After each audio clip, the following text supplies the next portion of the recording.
পল্লৱলোচন দাসৰ বিৰুদ্ধে প্ৰতিবাদত সৰব বিহালীৰ চাহ শ্ৰমিক। উপ নিৰ্বাচনত পল্লৱলোচন দাসক দলীয় প্ৰাৰ্থিত্ব প্ৰদানৰ প্ৰসংগ চৰ্চালৈ অহাৰ লগে লগে ক্ষোভত ফাটি পৰিছে শ্ৰমিকসকল। প্ৰতিবাদত বহিল বিহালীৰ বৰবিল চাহ বাগিচাৰ শতাধিক শ্ৰমিক। পল্লৱলোচন দাসৰ বিৰুদ্ধে কেইবাটাও অভিযোগ তুলি সৰব হ'ল শ্ৰমিকসকল। বিহালীত কোনো কাৰণতে পল্লৱলোচন দাসক দলীয় প্ৰাৰ্থী হিচাপে প্ৰক্ষেপ নকৰিবলৈ বিজেপিক আহ্বান জনায় প্ৰতিবাদী শ্ৰমিকে।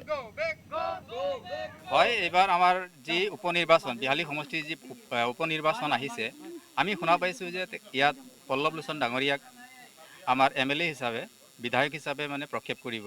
আমি 2019 চনতে যিজন ব্যক্তিক আমাৰ পল্লৱলোচন ডাঙৰীয়াক আমি ইয়াৰ পৰা MLA খেলাইছিলোঁ, তেখেতৰ যি কাৰুকাৰ্য আমাৰ বিহালী ৰাইজ সম্পূৰ্ণ অতিষ্ঠিত হৈছে। বিহালী সমষ্টিৰ পৰা যি জয়লাভ কৰি গৈ তেখেতে আমাৰ আদিবাসী সমাজ তথা আদিবাসী যি চাহ বাগিচাৰ লোকসকলক যি প্ৰতাৰণা কৰিলে, তাৰ কাৰণে আমি অসন্তুষ্টি প্ৰকাশ কৰিছোঁ আৰু সেইবাবে আমি প্ৰতিবাদ জনাইছোঁ যাতে এইবাৰ উপনিৰ্বাচনত তেখেত আহিব নালাগে।